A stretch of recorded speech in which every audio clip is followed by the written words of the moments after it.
El 26 de abril de 1986, a la 1:23 a.m., el mundo se detuvo ante lo que se convertiría en el mayor accidente nuclear de la historia. La explosión del reactor número 4 de la central nuclear de Chernóbil, en la antigua Unión Soviética, liberó una nube invisible de partículas radiactivas que se extendió por varios países europeos. Pero para entender lo que pasó allí, es necesario retroceder en el tiempo. La construcción de la planta comenzó en 1970 como parte de un ambicioso plan soviético para expandir la energía nuclear. En aquella época el discurso era de optimismo. Chernóbil sería un símbolo de progreso. Se planeó que la vecina ciudad de Pripyat albergara a los empleados de la planta y sus familias. Una ciudad modelo con escuelas, cines, hospitales e infraestructura moderna. Todo parecía estar bajo control.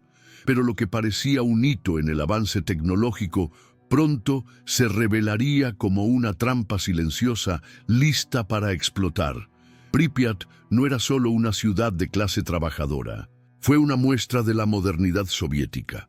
Construida a solo 3 kilómetros de la planta de Chernóbil, fue diseñada para albergar a unas 50.000 personas, casi todas ellas vinculadas directa o indirectamente al funcionamiento del complejo nuclear.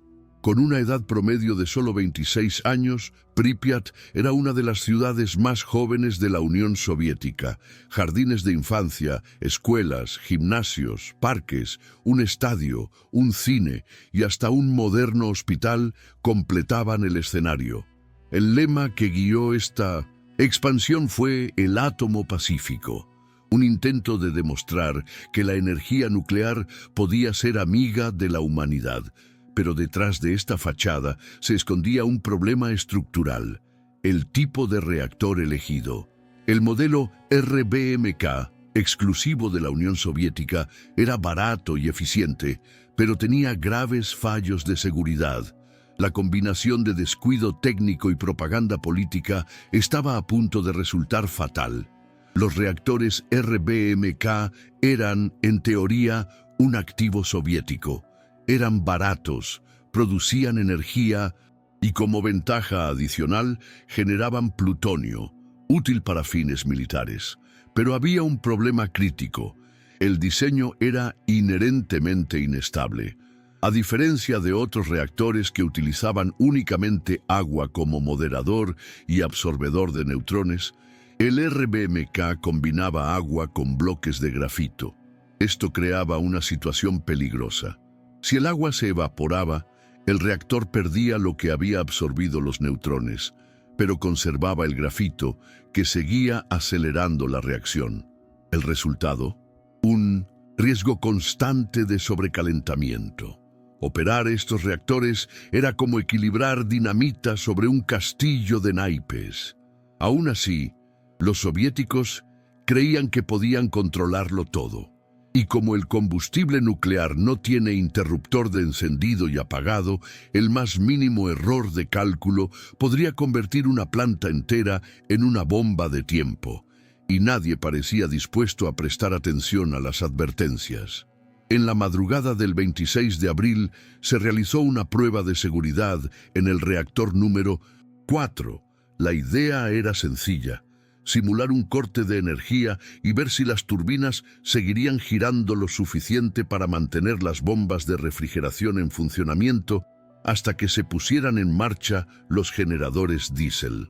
Pero la prueba estuvo mal planificada y se pospuso varias veces. Cuando finalmente se autorizó, ya había amanecido y el equipo nocturno, menos experimentado, tomó el relevo. La potencia del reactor se redujo drásticamente, lo que provocó un peligroso fenómeno llamado envenenamiento por xenón, que bloqueó los neutrones y provocó que la energía se desplomara. En un intento por restablecer los niveles, los operadores quitaron la mayoría de las barras de control. Un error fatal. Con el reactor inestable, sobrecalentado y sin sistemas de contención confiables, solo hizo falta un detalle para que ocurriera el desastre. Y ese detalle llegó, con fuerza explosiva. A la 1:23:40, el operador Alexander Akimov presionó el botón de emergencia. La intención era apagar el reactor inmediatamente, insertando todas las barras de control en el núcleo. Pero lo que debía ser una maniobra de seguridad se convirtió en una catástrofe. El diseño defectuoso de las varillas, que tenían puntas de grafito, provocó un aumento repentino en la reactividad. En lugar de disminuir la reacción, la aumentó drásticamente. La potencia saltó a más de 120 veces lo normal. Una explosión inicial destruyó el reactor, haciendo volar la tapa de 1000 toneladas. Momentos después, una segunda explosión arrojó escombros y grafito radiactivo al aire, haciendo estallar el techo de la planta. El núcleo quedó expuesto, el fuego fue alimentado por la quema de grafito y la radiación se escapaba sin control. Lo que comenzó como una prueba se convirtió en la peor pesadilla de la ingeniería nuclear moderna, y nadie estaba preparado para lo que estaba por venir.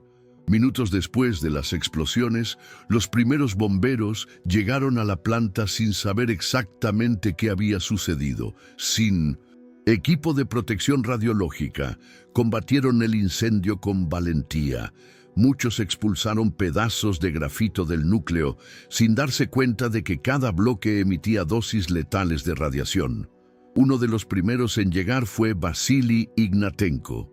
Su esposa, Lyudmila, informó más tarde que al principio parecía estar bien, pero en cuestión de horas comenzó a tener vómitos, fiebre y confusión mental, síntomas del síndrome de radiación aguda. Al amanecer, el incendio había sido parcialmente controlado, excepto en el núcleo del reactor, que continuaría ardiendo durante días. Los bomberos fueron trasladados a hospitales, pero la mayoría ya había absorbido dosis letales. Su ropa, todavía contaminada, fue abandonada en el sótano del hospital de Pripyat y sigue siendo radiactiva hasta el día de hoy. Lo que era invisible y silencioso ahora se cobra un alto precio en vidas humanas. Incluso cuando la radiación se extendió por todo Pripyat, las autoridades soviéticas tardaron en actuar. Durante 36 horas, la población continuó viviendo con normalidad. Los niños jugaban en las calles, las familias tomaban el sol en los parques.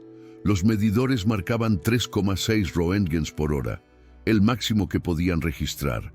Pero en realidad, la radiación era casi 10.000 veces mayor. Sin embargo, el director de la planta informó a Moscú que todo estaba bajo control. Recién en la tarde del 27 de abril, comenzó la evacuación de la ciudad. A los residentes se les indicó que llevaran únicamente documentos y artículos personales, ya que regresarían en unos días. Esto nunca sucedió. Más de 1.200 autobuses evacuaron a unas 45.000 personas, dejando atrás casas, animales, fotografías y recuerdos. El aire aún transportaba partículas invisibles y el reactor continuaba ardiendo. El tiempo perdido entre el accidente y la evacuación fue costoso. Se expusieron vidas innecesariamente. Con el núcleo aún expuesto, la prioridad fue contener la reacción en cadena y evitar una nueva explosión. Los helicópteros comenzaron a arrojar toneladas de arena, boro, arcilla y plomo sobre el reactor, tratando de sofocar el incendio radiactivo, pero existía un riesgo aún más aterrador.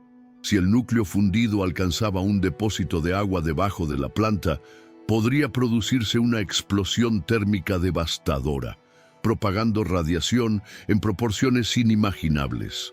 3 trabajadores se ofrecieron voluntariamente a ingresar al agua contaminada y abrir manualmente las válvulas de drenaje.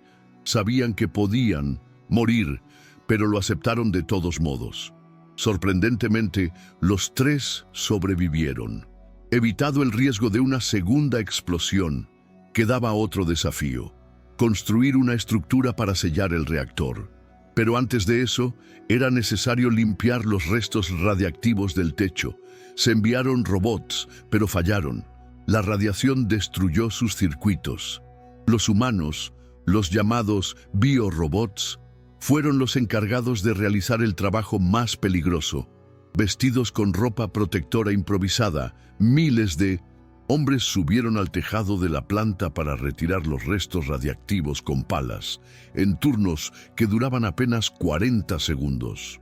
Cada uno recibió dosis extremadamente altas de radiación en menos de un minuto.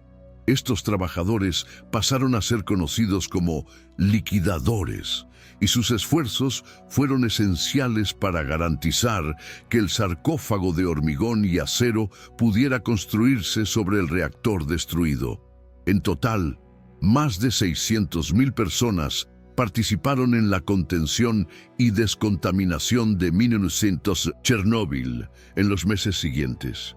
Las casas quedaron enterradas, las calles excavadas, los equipos abandonados. Nada salió de la zona de exclusión sin una inspección rigurosa.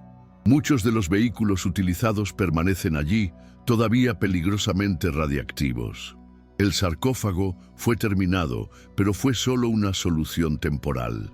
Décadas más tarde, sobre él se construiría un nuevo confinamiento. Chernóbil ha pasado de ser un accidente aislado a una advertencia global, un monumento a lo que ocurre cuando el descuido supera a la ciencia. Hoy en día, Pripyat es una ciudad fantasma.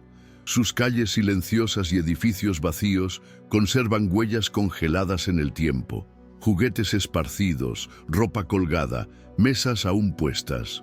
La estimación oficial de muertes inmediatas fue de 31 personas, pero estudios independientes indican que podrían haberse perdido hasta 93.000 vidas como resultado de la radiación. El vecino de Ucrania, Bielorrusia, ha perdido cientos de aldeas y ha visto a una quinta parte de Pintosindes, su población viviendo en zonas contaminadas. Más que una tragedia ambiental o técnica, Chernóbil fue un desastre político, causado por el secretismo, los fallos de diseño y la falta de respeto por la seguridad. La zona de exclusión permanece cerrada hasta el día de hoy, con más de 2.600 kilómetros de suelo tóxico, y el accidente continúa recordándonos que la tecnología sin responsabilidad es una amenaza. El átomo, antaño símbolo de esperanza, se ha convertido en advertencia. Cuando ignoramos los riesgos en nombre del orgullo, la humanidad siempre paga el precio.